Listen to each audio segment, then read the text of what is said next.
Well, I'm joined here down at the Old Friends Association in Douglas by Rebecca, Josh and Sam, who are off to Edinburgh to be in the Fringe, and this is big stuff, I'm telling you. I just would think about you having not only to perform a show, but you're going to get critiqued by people in the sense of everyone will be telling you to go and see it or whatever. Hopefully you'll go and see it. And I know, I've been there before, and you've got to turn this thing round so fast. You get a slot, don't you, in the place you're going to be. We'll come to that in a minute too, but let's talk about the production. What are you actually putting on?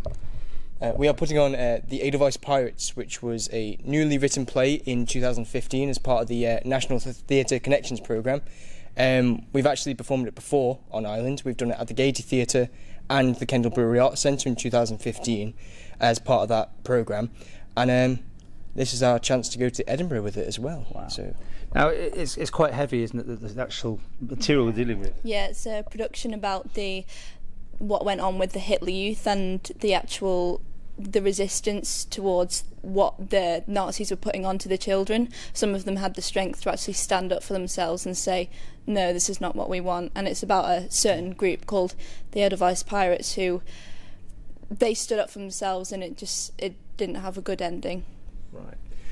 We just have going to play a bit of what's going on. You're playing, I guess, the German part in the so, and you are playing the Jew, which is yes, I am. It's quite a tricky bit of dialogue there in itself. Just remembering what happened. How do you feel about that? Playing it, it's tough.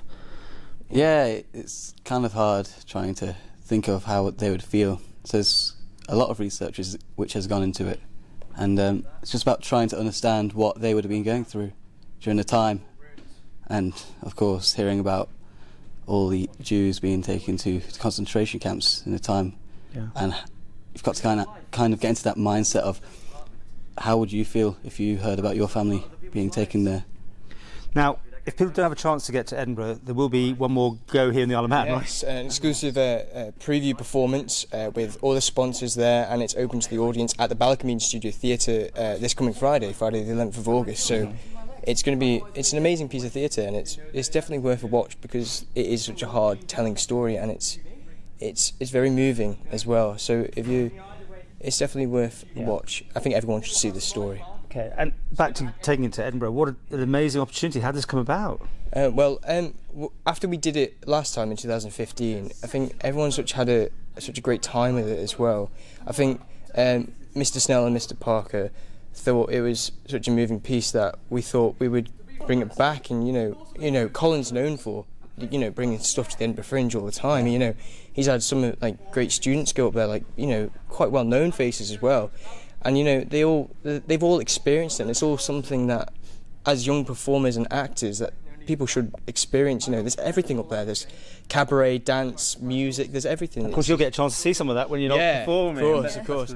We're going to try and see as much as we can anyway. I said at the beginning, you only get like the window. I think you get an hour, don't you, in venue. Is that causing you problems? I mean, to make the show that quick? I think we've had to simplify it as much as we can. We can't have, massive sets or all this. It's about, we've simplified it to the story. The people, the actors, and integrating it in the space. And, you got to be conscious about time, you've got to be conscious about the area, you've got to be conscious about, it's quite a small stage as well, so you've got to think about that as well. I think there's about 50 seats in the Radisson Hotel, isn't it, I believe, it's part of that? Radisson, I think so, venue 39, Space on Mile. We should be there, by the way, next week, so we're hopefully going to catch up with you there, and feel the love from the room, and I say the love because it's not sort of work, but is it? But you want to leave people thinking about what you just done. Definitely. Yes. Definitely. That's really what it's all about. Like Josh is saying, how we've simplified it all down, but really that's what we're trying to do. It's more about the message of the piece and the big production, the big all the lights and everything. It's more about people hearing this untold story and just the respect for what these people had to go through.